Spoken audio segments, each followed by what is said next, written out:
welcome to Domination Submission Radio. My name is Michael Makai, and I'm your host with the most BDSM, DS, kink, and fetish talk on Blog Talk Radio. This is a call-in show, so if you're near a telephone, write down this number. The number is 347-857-1862. Again, the number 347-857-1862. We will take your calls, pretty much anything you want to say. If you have a question, a comment, or if you just want to rant about something, then give us a call. But we ask you to save that for the second half of the show. We have a great guest lined up for you in the first half, and we don't want to take any time away from that.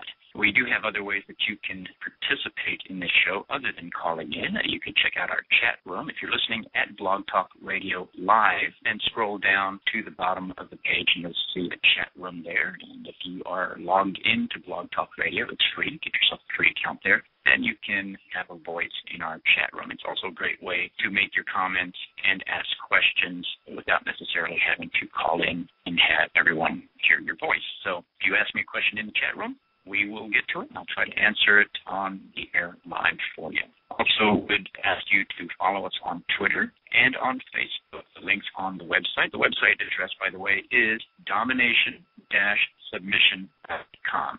domination-submission.com. Also, if you're on our website, you can check out our previous broadcasts, which are recorded and downloadable and listenable to in podcast form. So if you like tonight's show, then you can always listen to other shows as well. Our topic tonight is DS relationships in households with kids. Now, I think this is a topic that has a lot of relevance, particularly to people who are considering the lifestyle. It's one of the first things I get asked when people find out that I have been living a DS lifestyle for over 30 years. One of the very first things I get asked again and again and again is, do you have any kids? Or if I say I had a full-time 24/7 submissive, the first thing they ask is, does she have any kids? And so, obviously, this is a concern for a lot of people in and out of the lifestyle. And so we're going to talk about that tonight. I also have another treat for you tonight. We have a co-host on tonight. Our co-host is L.B. Shaw, the author of the Trust Me series of ebooks and also the author of upcoming BDSM ebook called Becoming a Stone, which features a BDSM-type relationship. And we did have her on as a guest on a previous show. So many requests to get her back on the show that I decided to keep her chained to a radiator in my basement until she agreed to finally do it. And so she's going to be our host tonight, and she happens to be on the line right now. Are you there, LB? I'm here. Hi. Are you ready to rock and roll tonight, or at least talk a little kink? I am ready. I've been released from the radiator, and I'm ready to go. I was just telling the audience about our topic tonight, and you had told me previous to the show that even though you and your husband do engage in some BDSM play, that you don't necessarily consider what you do as living the lifestyle, and you do have kids in the house. What are some of the concerns that you have had going forward, considering making this more and more a part of your lifestyle? Is this something that worries you? I wouldn't say that it necessarily worries me or us. We talked about it probably about a month ago, and we had already been participating in the activities privately. But I think probably our biggest concern was, how to address it with the kids and that sort of thing. And you've kind of pulled me by the shirt tail a few times and said, hey, there's a difference between BDSM and DS, and I get that. And so what you're doing behind closed doors, no one really needs to know that, especially the kids. But the lifestyle, I think it's more about explaining to them how this may fall outside of the lines of what culture finds as an acceptable or normal, but it's still a healthy relationship. So it's more important to me that they see healthy relationships than whether or not it's considered normal. Yeah, I'm always surprised at the number of people who don't grasp that there really is a difference between the relationship dynamic between a dominant submissive and the activities that go on between a dominant and submissive. I told the story many times. If you're familiar with the old 50s and 60s television shows like Father Knows Best and Billy Crocker show or whatever, you realize that, in those days, the man was the head of the household. He was king of his castle, and what he said goes. and there was never any question about that. And through the 60s and 70s, you had the feminist movement, and suddenly that went out of style, and it became, sexist to show a dominant male in a household. But, that's still pretty common out there. I think a lot of that has gone underground. Don't you? I think it's sort of a trending culture now, and this, like you said, this feminist movement. I happen to live in a part of the country where I think that people still have, I don't mean to be insulting, but there's sort of a mindset that it's still okay and acceptable for the man to be the head of the household. And I defer to my husband often when the kids come to me and say, can we do this or can we buy that? Because he makes all of the financial decisions, so it's no big deal to them. And talking with other friends, I have friends whose husbands make a lot of major decisions. But, I think it's more of a trending change. And what was the question again? I think it's becoming more acceptable for women to be more involved with making major decisions. So I think it's kind of shifting. Yeah, but what I'm saying is that there are probably a lot of households out there that have a classic DS dynamic where the man is the head of the household and absolute king of the castle, and the wife is fairly subservient, and they don't even realize that it's a DS dynamic because they're so busy trying to keep it under the radar because it's not politically popular to show that kind of a dynamic out there. It's like when a woman says, I let my husband make all the decisions, all the other women around her go, what kind of a liberated woman are you? And so it's almost become a point of shame for a lot of women that they let somebody else be in charge. So I think that there are probably people out there who don't even realize that they're already in a DS relationship, at least at the most basic level. There's someone in that relationship who's dominant and someone who is not dominant. Right. Probably a lot of people who are aware maybe don't want to be submissive or they feel pressure to, and so that just enters into a whole different realm. I think there's a big difference between finding yourself in a marriage where you're being forced to allow your spouse to make or husband or wife or however it is to make all those decisions when you don't really want to. I think that's kind of a key. Absolutely. And, of course, tonight our topic is how does this all fit into a dynamic where there are kids in the household? And that definitely complicates things a great deal. And I have myself been in that situation a few times, and so has our guest who will be enlightening us right after this musical break. So we're going to take a quick musical break, and when we get back, we're going to be talking to our guest who is a blogger on several different kink-related blogs and very active out there in social media, and I think you're going to enjoy what she has to say. So let's take a quick musical break, and we'll be back in about 1 minute.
Domination Submission Radio. I'm Michael Makai, and I have my host here, LV Shaw, and we're going to have an interesting guest. I want to introduce her to you.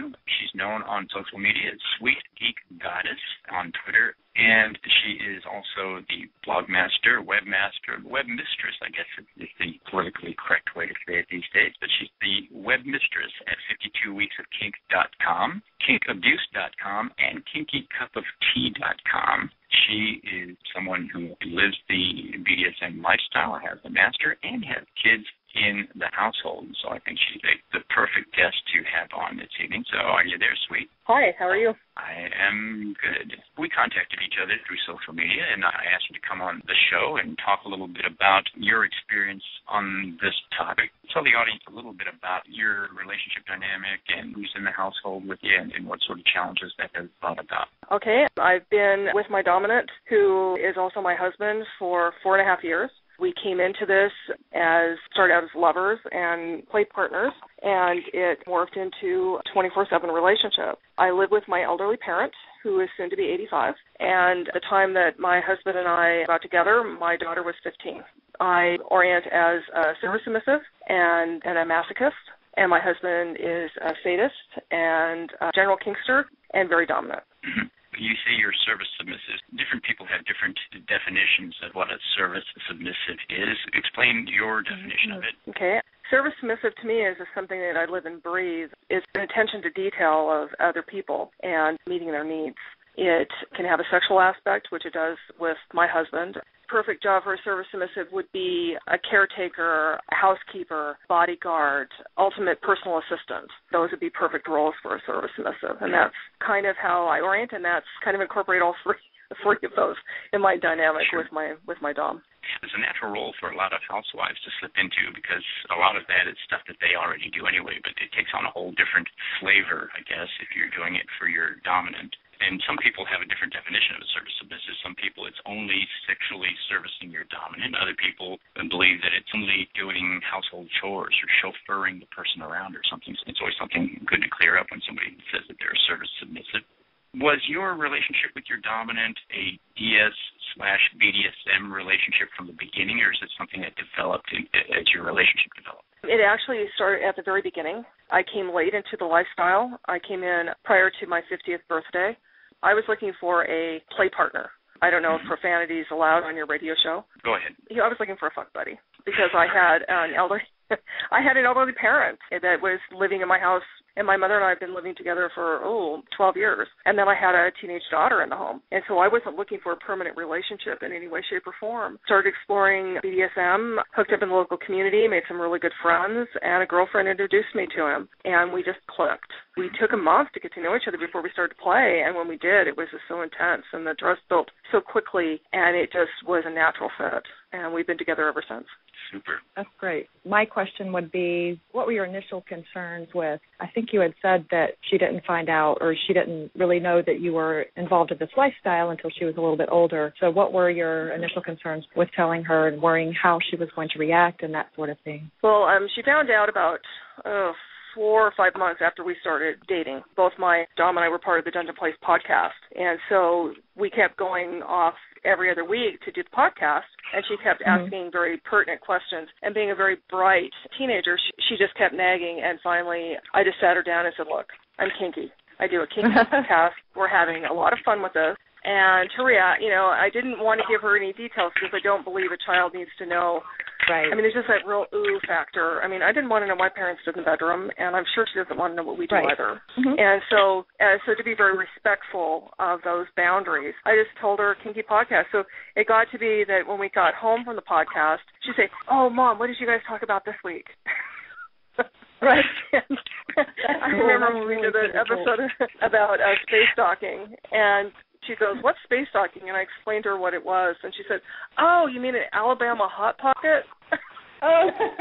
So she already had those concepts down, and she wasn't learning anything new from us. It's so much more than we think they do. And like my daughter, she's younger. My stepson is only here every other weekend. But, it's amazing the stuff that she comes and tells me. And I'm thinking, wow.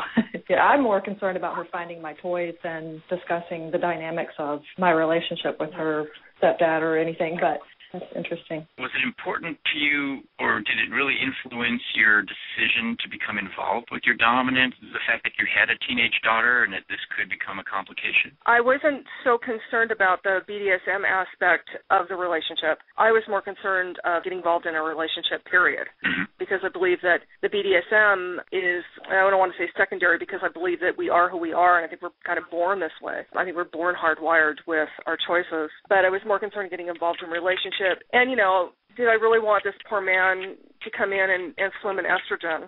I mean, because he's getting all three facets of womanhood. I mean, he's got the crone, he's got the middle-aged, and he's got the youth, the maiden, if you will. And that can be really trying on a male. It can. I was more concerned about that than I was the BDSM and trying to continuing to practice my kink. That's interesting that you're concerned about how he was going to internalize all of that. Oh, the poor bastard. I still feel sorry for him these days. My next question was going to be, how did she react? But it sounds like she's pretty okay about it. My other question was, do you have any disciplining in the home? And if so, how do you handle that around her? Our dynamic is fairly fluid, but I don't screw up very often. And for me as a masochist, a spanking, a beating is not punishment. That's pleasure. Right. So discipline for me is more of not being able to do something that I want to do. Or being able to be deprived of orgasm, for example. That's punishment. And so that's something that we can do very, very quietly. As far as being able to practice impact play, it's actually more difficult because we have elderly parent who doesn't leave the house, except on rare occasions to go to the physician. And so it's been a little bit of a challenge to make playtime. We utilize our garage a lot, and we have it downstairs with a door that shuts. The kidlet has a tendency to take off to go with friends quite often because that's what girls her age do, and she's in school right now in the evening classes. So that gives us, an old woman doesn't come down the stairs, so we have an opportunity to have that privacy. I think it might be a little more challenging with younger children who had more free reign of the house. But there's things you do to work around your living situation. I mean, we live in a vanilla world, and we're 24/7 DS, BDSM, because that's who we are and how we look at the world. At least that's the gospel according to Goddess. I think that things you do, I call him Gov, for example. He has a former law enforcement in the UK where a lot of the lower elements they respond to police officers and the like. They say, oh, right, Gov, and so that's what I call him. So when I switch roles, and I'm talking not just in a vanilla, but I'm going into my headspace of our DS dynamic, I address him as governor. Sweet. We talked about how the kids these days are pretty savvy about what's really going on out there, and sometimes they're more savvy than their parents about these sorts of things. But do you ever worry that the nature of your relationship with your husband will skew her perceptions of relationships in general? I mean, do you ever think, okay, am I turning her into somebody who will only look for dominant men, or am I skewing her morality somehow? Do you worry about those sorts of things? Well, I live in Utah, first of all, and I think that there are more DS dynamics that are preached from the pulpit. I mean, I live in a 70% LDS and which Mormon community, and so being non-LDS is really we're the minority. And the DS dynamic is very much apparent within, in fact, I said preach from the pulpit. So I don't worry about that. My concern is that she see what a healthy relationship is, that she see a fair dynamic between the two of us, a loving relationship. And BDSM can be incredibly healthy as far as relationships go. And they fall within the same, you take the relationship wheel where you have respect in the center and all the different spokes of the wheel that fall outside of that. And a DS dynamic can certainly meet all those criteria. And so with a healthy relationship where you have healthy communication, where everyone in the relationship feels safe, there's accountability for who we do. I mean, you just go through the list, then I don't worry about that. I worry more that she see us interact with each other in a healthy way. I couldn't agree more. I think that's the most important part of everything that you're talking about tonight is that it's about a healthy relationship, and as long as two people are consenting to it and they're happy and fulfilling each other's needs, I think that's probably the most important thing. The only other thing that I was going to talk about was playtime, because since my husband and I we don't have the lifestyle, we just have playtime. Our house is really, really small, so the only issues, and I'm also a masochist, and the only issues that we have is the sound and the sound of the spankings and all of that stuff reverberating through the house. I mean, it's like we have to go to the bathroom, sometimes the master bath. It's kind of entertaining, and it's fun, too, because it's like, shh, be quiet. So, anyway. It can really add another other dynamic to it. For us, it's the orgasms. Gamer is really into forced orgasm as a form of torture. Right. So it's a win-win for me, so I chuckle about it. But to be able to keep quiet is really difficult at times. And I said the impact play, we pretty much have that covered. That's what the garage is for. We even have a little space set aside that we can have space heaters out because in Utah it gets very, very cold. And we have a little anchor point for bondage that we can play with. And then we do all our impact play out in the garage. And that might be something that you and your husband could do is take it out in the garage. Who's going to notice? Right. If we take it to the garage, the neighbors will see because we have a carport. But, hey, that could be fun, too. So. Sweet. I mentioned something at the beginning of the show that my experience has been that one of the first things people ask you when they find out that you're in the lifestyle is whether or not you have kids. And sometimes that even comes from people in the lifestyle themselves. Do you ever get that kind of a response? And has it ever been an issue where somebody seemed to think it was a problem that you have a DS relationship, but you also have a teenager in the house? Not so much for the lifestyle, just allowing her to walk with the leather crowd for a gay pride parade. That was an issue. She's under 18. How dare I let her walk with the leather folk? Come up a couple of times. I'd like to point out that, we're not doing anything on the gay pride parade. It's a protest march for us here in Utah. And I think it was very, very healthy to have my child come out and support gay pride. And then she walked with us because we're part of the leather crowd. I don't see that it's damaged her in any way, shape, or form to understand that there's alternate sexualities. I think that it really comes down to choice, to allow children to choose what they want to do, especially when they get into teenage years. We talk a lot about in the BDSM community about consent. As long as she's allowed a choice, we're not violating her ability to choose. Right. I don't walk around with a collar on in the house.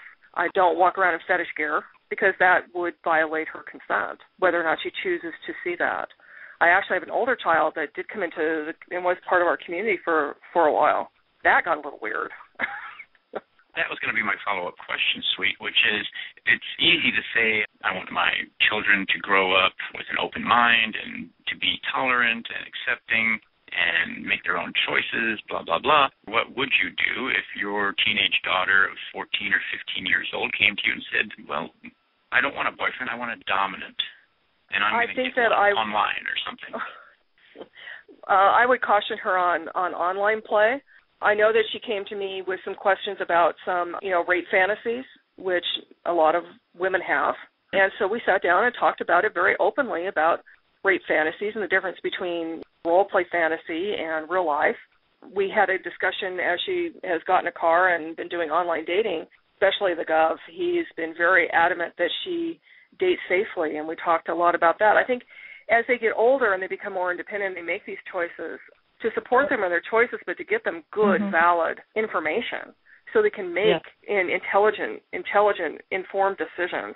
And I think hiding sexuality to that these things don't exist is a crime in and of itself. I think to be open with who you are, accepting who you are, but not put it all in their face that they need to know details. I think that's kind of where the line is drawn. And my middle child actually was at several of our play parties. And then when she was going to play, then I left the space. And when it was my turn to play, she left the space. And there was one scene that was rather loud, and she actually went outside with the smokers for a while because it was like, no, I don't want to hear my mother come. Oh, my God. This is too weird.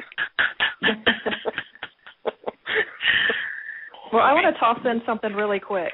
Just address the fact that you talk to her. I think that's great. And I do that with my daughter. I talk to her about sex a lot because I think she has an iPod, and it was probably a couple of years ago. I was going through her iPod, and she somehow stumbled upon porn on the YouTube somehow. But so I, of course, freaked out, and then I thought, well, I need to start talking to her about this stuff. And so that's what I do now. I talk to her about sex all the time, and she still cringes when I do it, but I'm hoping there will come a day when she'll actually stop cringing and come to me with questions and feel comfortable to just talk to me about this stuff. Because I know I wasn't comfortable talking with my mother or my parents about this stuff when I was younger. I was given a very short talk, very quick talk, and so I was left with lots of questions that I didn't really start to figure out or start putting the pieces together until a few years ago myself. So I think that's great that you talk to her and that she feels good about coming to you. I think that's just so important.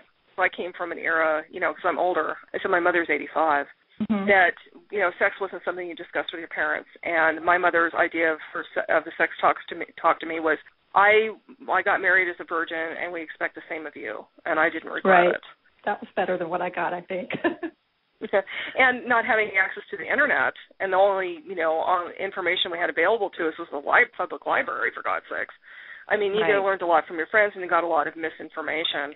So one of the things I did with my kids, even when I was active LDS, if you're going to go have sex, then do it safely and talk to them about condom use.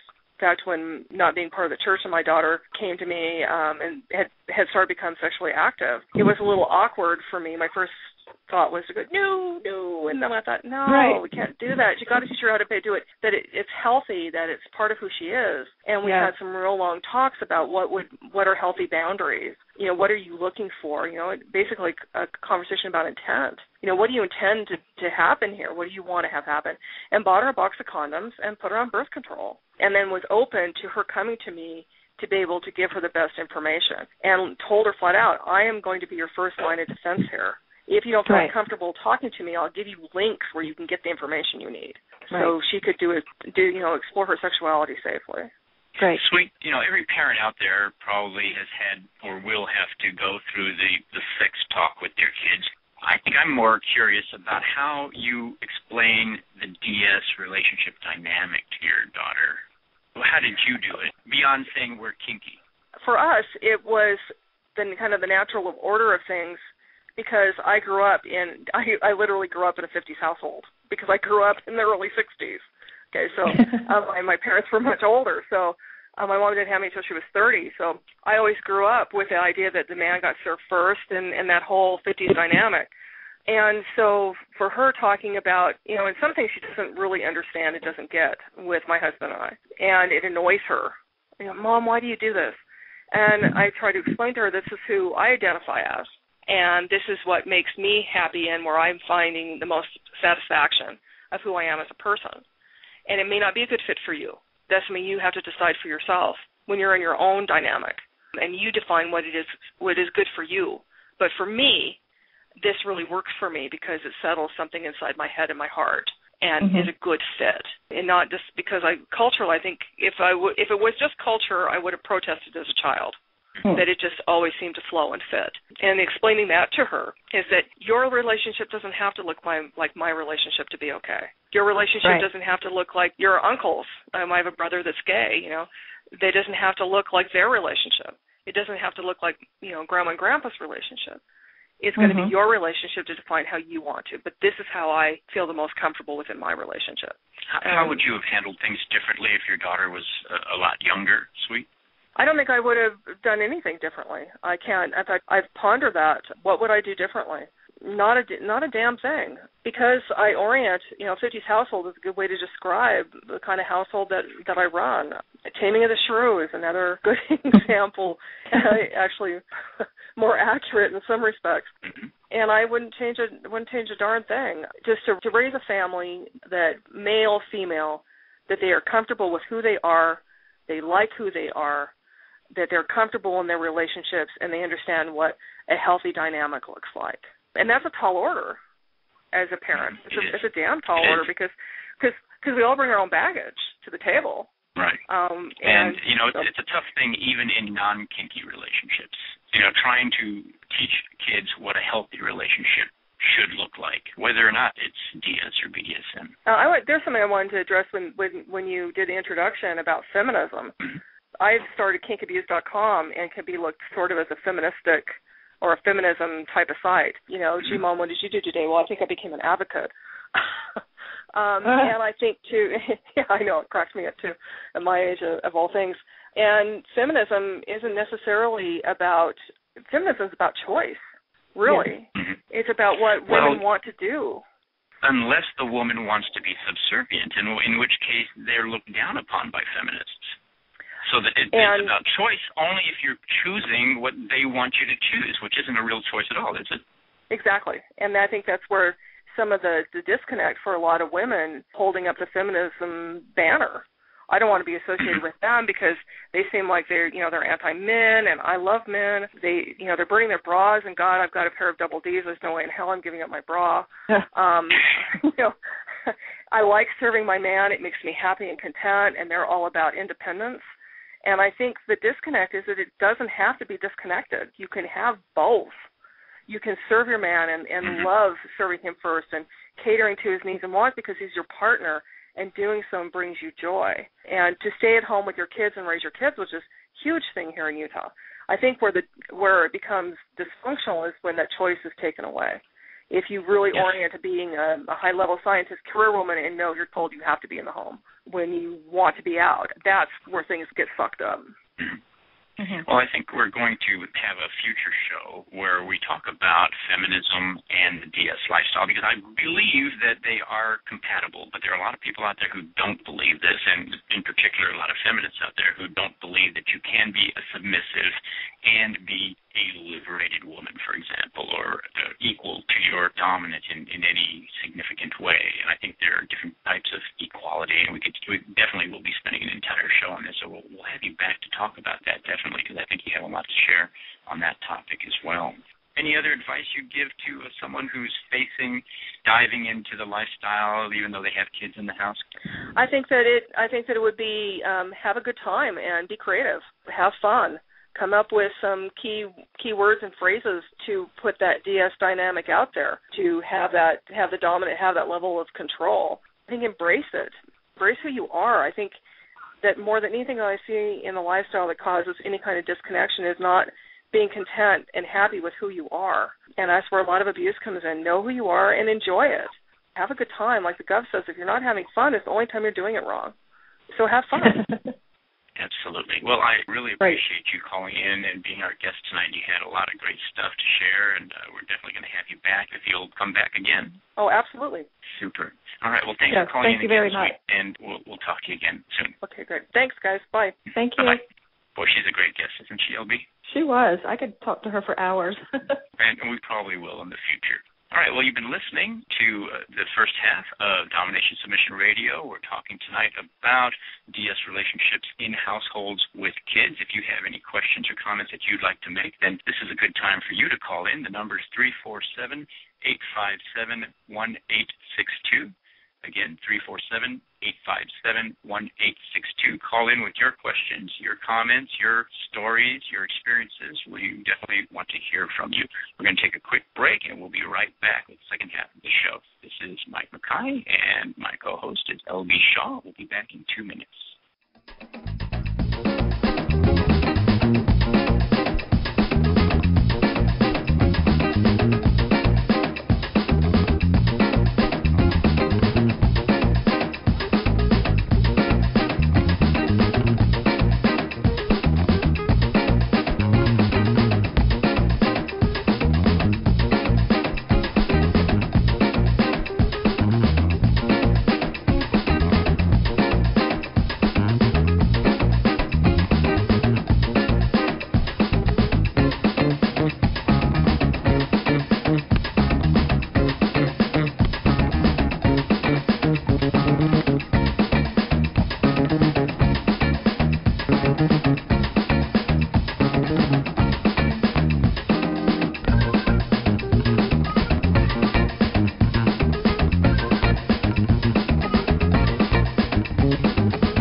Domination Submission Radio. I'm Mike Makai. My co-host is LB Shaw, and we just got done talking with SweetGeekGoddess, who is the web mistress at 52weeksofkink.com, kinkabuse.com, and ppcupoftea.com.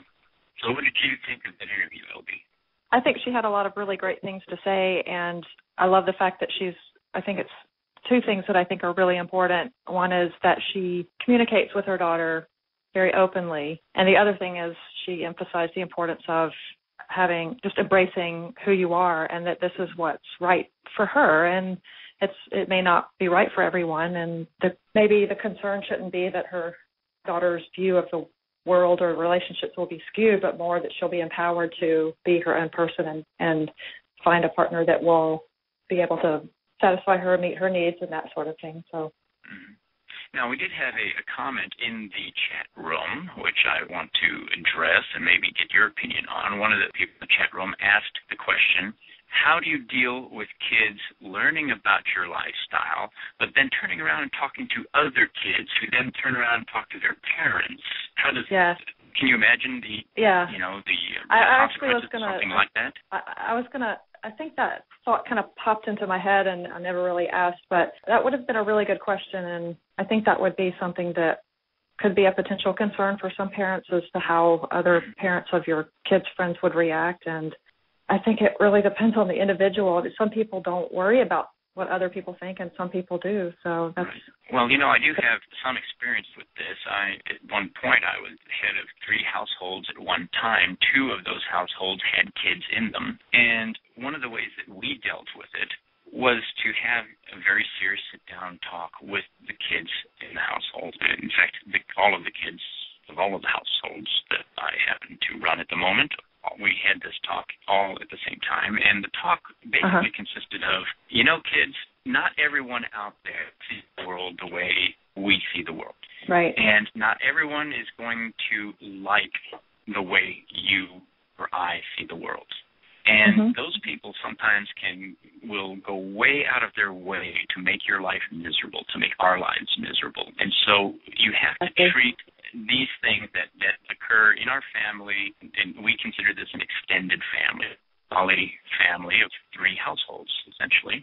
And what we said was, it's kind of like what happens in Las Vegas stays in Las Vegas sort of an attitude.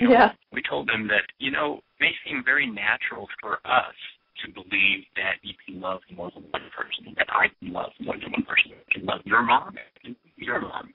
Right. That I don't have to choose between the 2 of them. But other people won't understand that.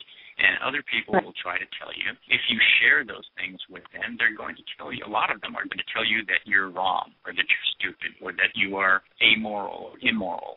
And you have to resist, first you have to resist the urge to share everything with everybody. You don't have to tell all your friends everything that goes on in our households or our relationships. And if you can't resist the urge to do that, then you just need to grow a thick skin, because a lot of those people that you share this with aren't going to understand, and they're going to say bad things about you and about us and about this lifestyle. And so I think that's a really important discussion to have with the kids, because otherwise they don't quite grasp it. Kids always assume that whatever it is they're doing is what everyone does. And maybe I learned that because I grew up in Hawaii as a young child, and then moved back and forth from Hawaii to mainland.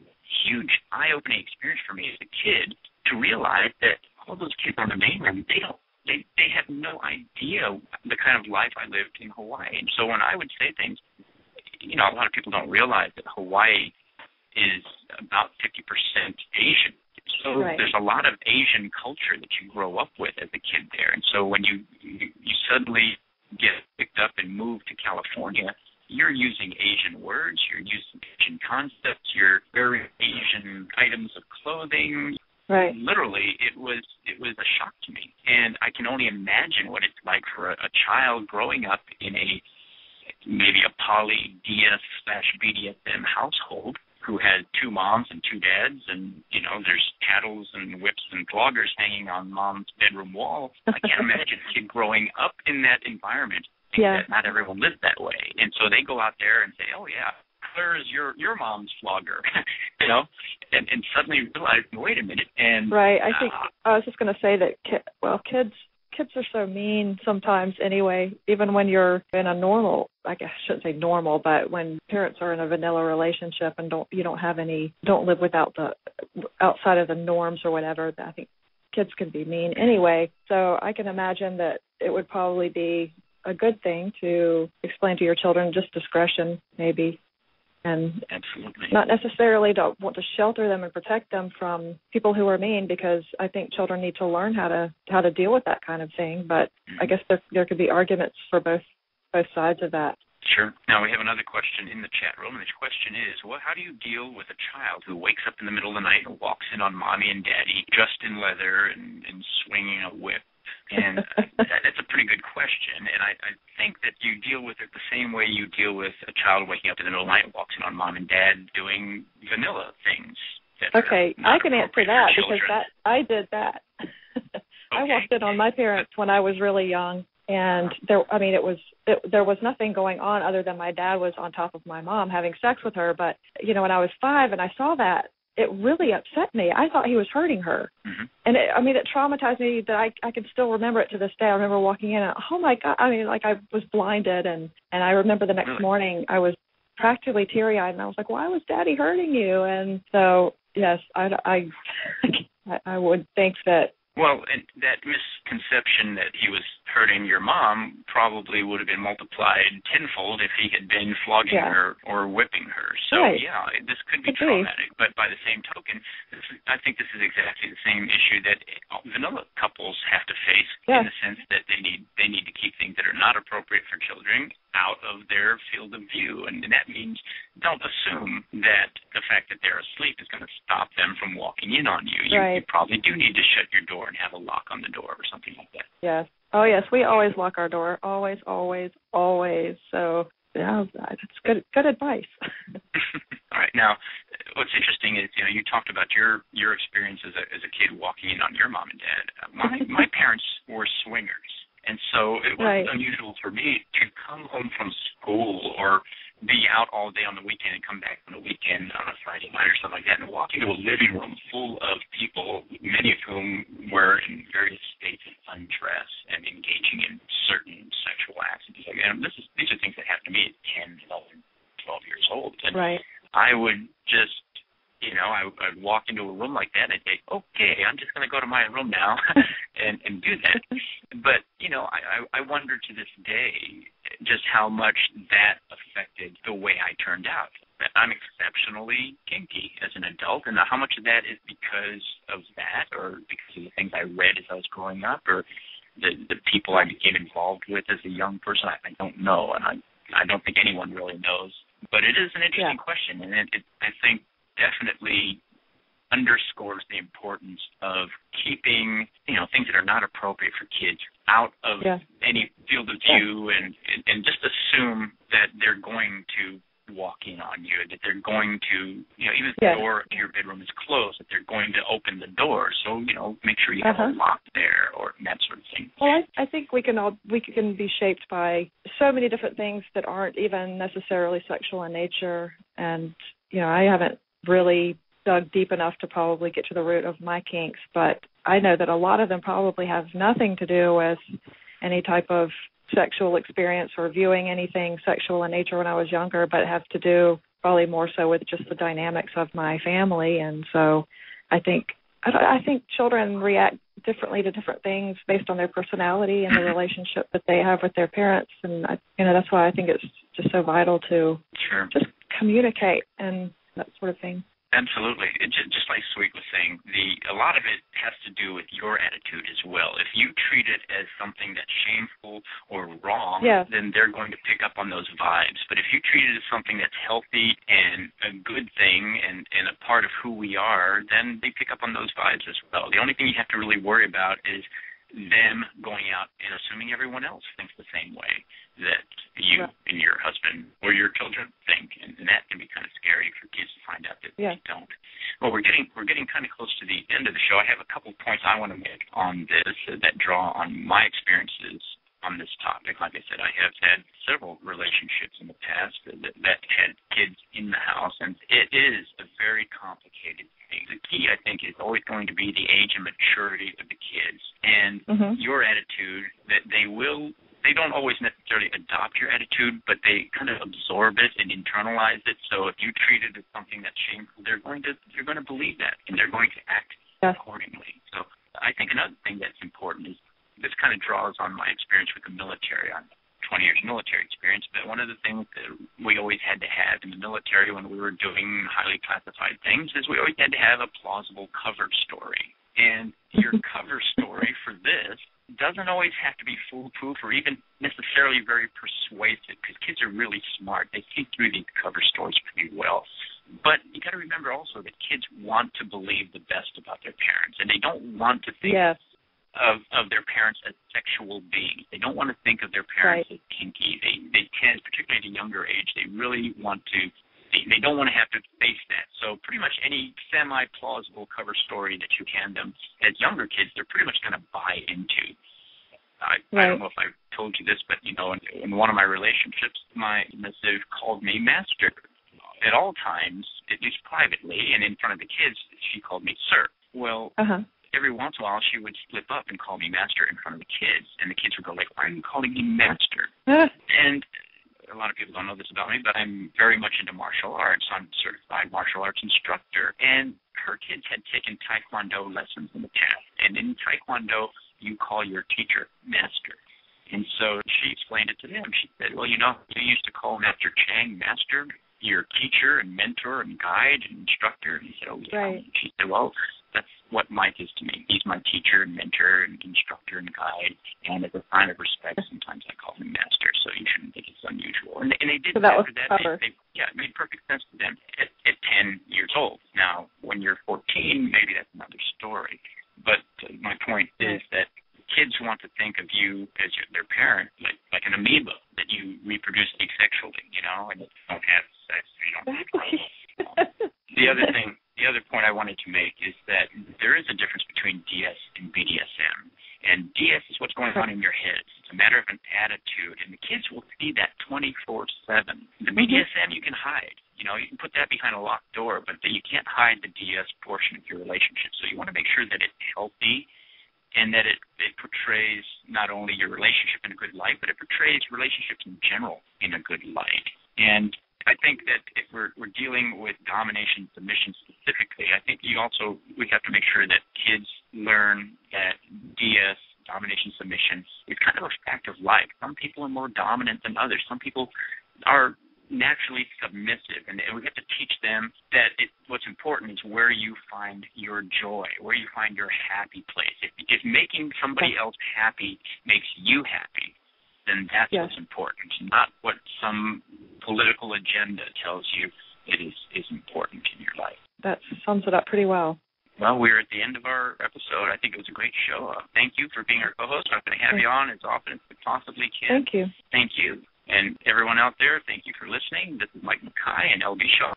We're here on DS Radio every week, Thursday night, 8 p.m. Eastern Time. Join us.